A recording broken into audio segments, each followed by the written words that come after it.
There are a couple different steps or phases of our quality control. In our best days, the parts are getting looked at every stage in terms of after it's gotten hung, after it's gotten pre-treated, after it's gotten sprayed, after it's gotten cured, and after it's gotten packed. Because there can be things that go wrong at every stage that's going to affect the overall quality.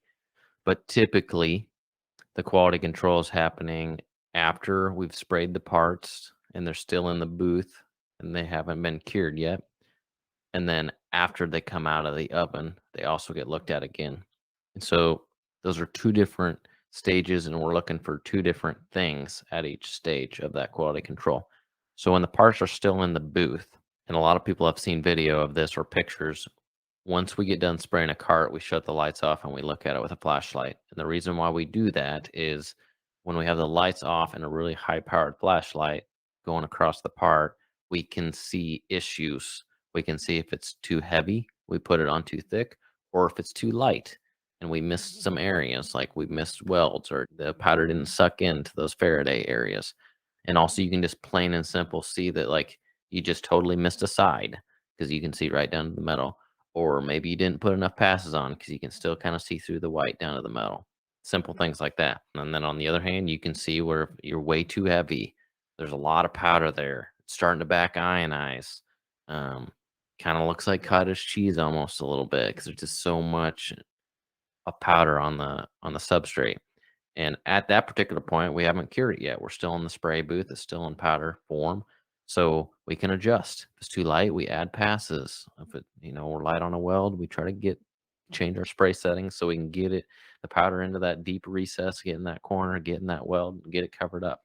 If it's too heavy, we know that there's too much powder on there. We see back ionization. We can work on that, blow that off a little bit with our mouth or with a really low pressured air blower, um, or even a vacuum to try to get rid of some of that extra powder to make sure that when it cures out, it looks good. And so then once it comes out of the oven and it's fully cured, that's kind of our final QC. The parts are finished, they're done. That's what the customer is going to look at and see. And so in that particular time, we're looking for everything essentially. How does it look? Does it look good? Does it look bad? That's pretty straightforward. But what constitutes it looking bad? Well, maybe it's way too light and you can see through it down to the metal. Maybe it's too heavy and it's just so heavy to a point that maybe it's running and dripping. That can happen with powder. Or maybe there's too much charge in an area and it started to back ionize and you can see where the powder was building up and it kind of looks like it's bumpy. So when you're too heavy, it just looks weird. You got a weird orange peel. Another thing is there debris? Did stuff fall in it? Is there chunks of something in there? Do we see any fish eyes? Meaning, did we not get the part clean enough? Now there's oil in certain places. Did something boil out of a weld, out of a pinhole in a weld? Did something run out of an end of a tube? Did some miscellaneous oil or water heat up and kind of run out of the end of a tube and down the side of something, and now we see a streak. So really, our QC is very visual because that's what we're a lot of what we're doing and what the customer is seeing is the aesthetic part of the job. We're providing the finished piece. That's what everybody's looking at. So we have to make sure it looks good. If we have um, issues in that finished product,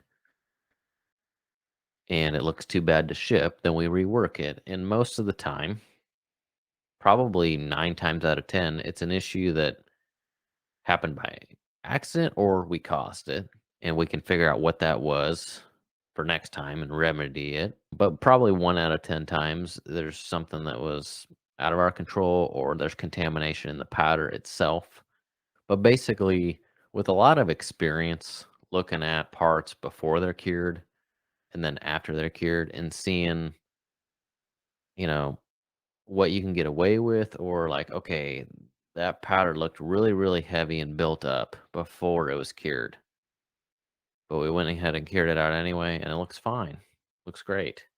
Or that powder didn't look very good, it looked really heavy, and we thought it was maybe marginal, but we let it go, and now that we cured it, it looks horrible. we can definitely see the heavy areas. As you see the before and after cure, you start to get an idea of what can we let go in the spray booth when we're QCing and what do we need to fix. And so that's usually a good helpful training tool, and for someone that is spraying for a long time and really wants to spray and has been with us for a while, we try to make sure that they understand that, okay, this is what too heavy looks like before cure, and then this is what it looks like after cure. And this is what too light looks like before cure. And then this is what it looks like after cure. Because that stuff does get by us, even though we're looking at it before we cure. Sometimes when it comes out of the oven, it's like, wow, obviously that was light. We should have seen that in the booth before. And a lot of the time, it could be just inexperience in looking the parts over before they're cured and not realizing and catching an issue that someone that's really experienced would see right away before cure and be like, "Oh, that's too heavy right there. We got to adjust that."